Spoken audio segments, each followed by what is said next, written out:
सूर्य गुरु जब पत्रिका में होते हैं, सूर्य गुरु का योग क्या बताता है, राइट।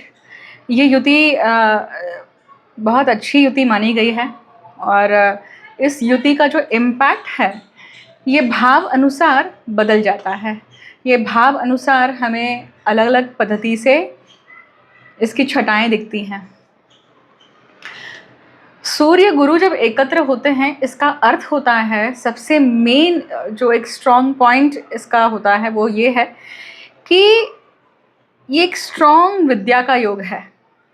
किसी के भी पत्रिका में जब ये युति आती है तो वो जातक जिस भी विषय को पढ़ रहा है, जिस भी विषय को आत्मसात करना चाहता है या जिस भी विषय को लेकर रिसर्च करता है, तो उस विद्या में अगर पारंगत होना चाहता है तो ये युति उसे उस पराकाष्ठा तक लेके जा सकती है, बशर्ते अब यहाँ पे सूर्य के निकट अगर गुरु आ जाएं तो वो अस्तंगत युति हो जाएगी। अब जब ये अस्तंगत युति है, इसका अर्थ होता है कि ये गत जन्म से या गत जन्म में उस विद्या को प्राप्त करने के बाद में, उस विद्या को प्राप्त करने के बाद में या उस विद्या में सिद्धस्थ होने के बाद में अगर उस विद्या का अगर जातक ने गलत उपयोग करा है,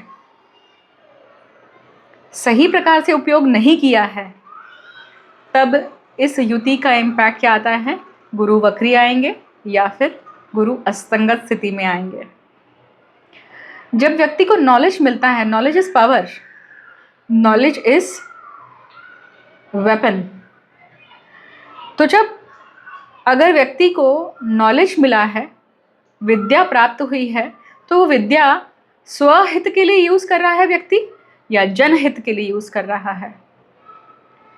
कोई भी शक्ति या कोई भी सत्ता जब व्यक्ति को प्राप्त होती है तो उसका उपयोग क्या करता है व्यक्ति, उसके अनुसार उसका अगला जन्म, क्योंकि उसे वो विद्या तो मिल गई है, उसे वो सिद्धि तो मिल गई है, पर उस सिद्धि को पचाना, उस सिद्धि के साथ जीवन जीना, और वो सिद्धि जब आई है तो वो किसी चीज़ का नाम लेकर आई है, किसी कार्य के नाम को लेकर आई है ना, क्योंकि उस जातक के पास में वो सिद्धि आई है तो उसके माध्यम से वो कर्म होना चाहिए, उसके माध्यम से वो चीज़ें आगे तक बढ़नी चाहिए,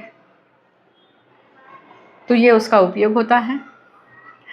अब अगर हम विशेष परिस्थिति की बात करें, जैसे चौथे भाव के गुरु हैं और चौथे भाव के गुरु के साथ में सूर्य का योग हो जाए, पराशर ऋषि कहते हैं कि जब चौथे भाव के गुरु आते हैं तो ये पूर्वज जन्म लेकर आया है। अब पूर्वज जब जन्म लेकर आया है, इसका अर्थ है कि पूर्वज उस खानदान का है, उस लिनिएज का है, वो वापस से जन्म लेकर आ रहा है। इसका अर्थ ही है कि उसका कोई ना कोई कार्य अधूरा बचा हुआ है, कोई ना कोई ऑब्जेक्टिव है, आइदर कार्य बचा हुआ है या फिर उसे रिवेंज लेना है या वो पश्चाताप करना चाहता है। कोई ना कोई कारण होना चाहिए, ठोस कारण होना चाहिए किसी का पुनः जन्म होना, और वही उसी खानदान में होने के लिए ये इतनी आसान या मामूली बात नहीं होती है। Generally they don't get to do that.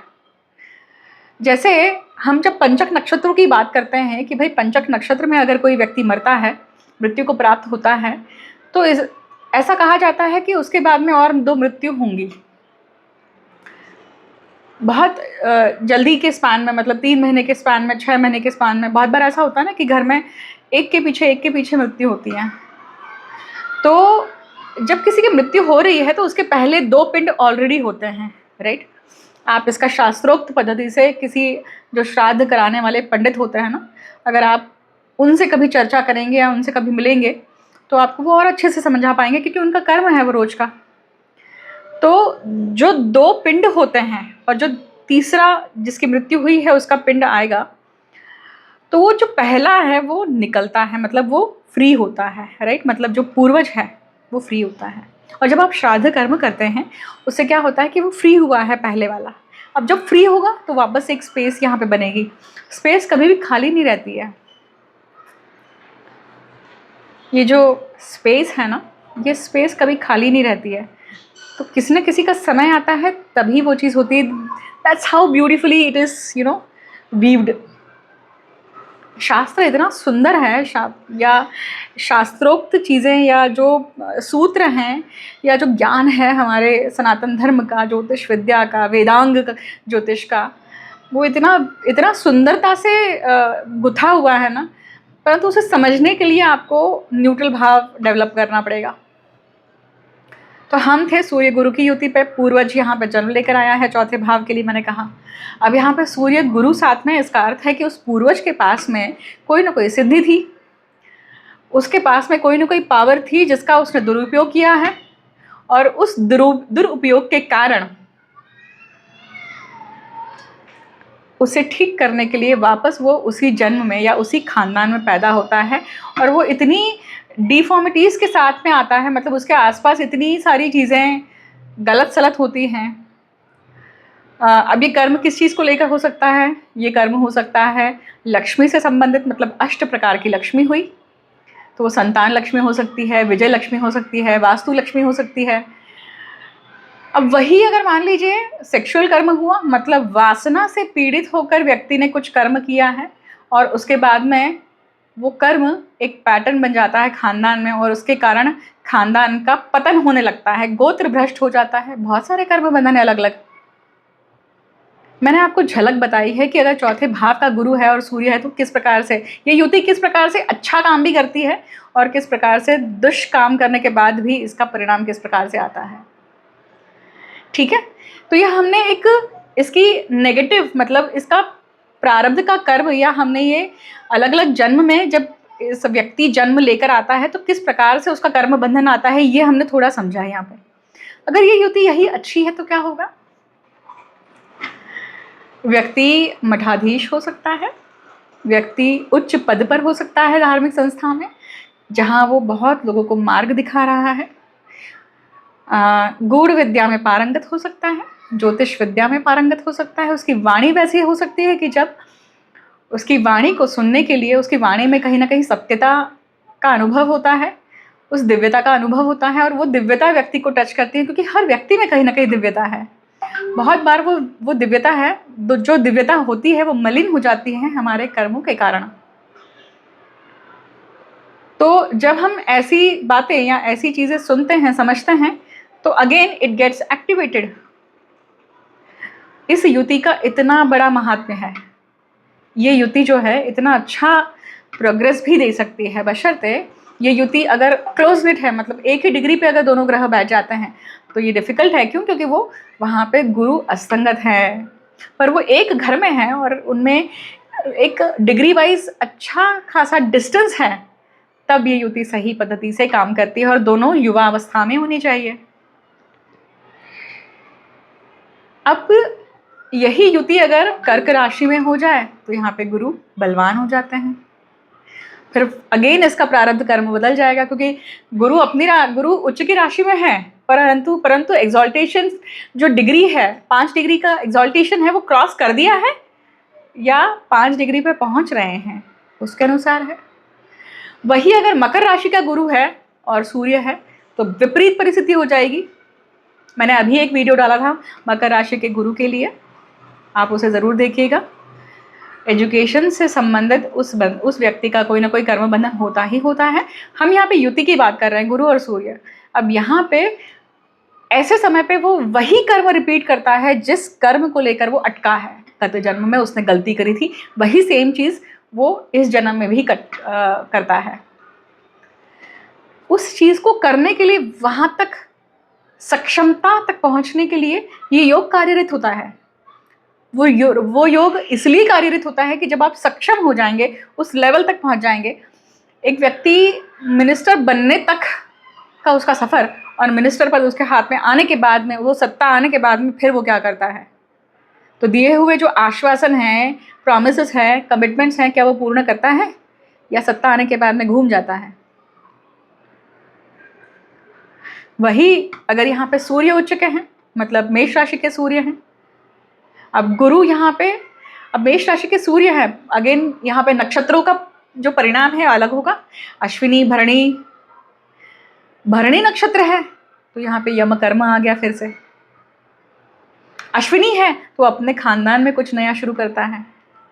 मतलब अगर कोई ऐसे रिलीजन से है और अपने रिलीजन को छोड़कर किसी और रिलीजन की धार्मिक चीज़ों को पढ़ता है, समझता है, उसके ऊपर कुछ किताबें लिख देता है, यू नेवर नो। तो कर्म बंधन बहुत अलग पद्धति से आते हैं यहाँ पर। वही अगर सूर्य नीच के होंगे, तुला राशि के होंगे, इसका अर्थ ही है, तुला राशि ये सप्तम भाव में पड़ती है और तुला राशि जो है ये आपके सेक्सुअल रिलेशनशिप या पेल्विक एरिया पे पड़ती है मेडिकल एस्ट्रोलॉजी के अनुसार।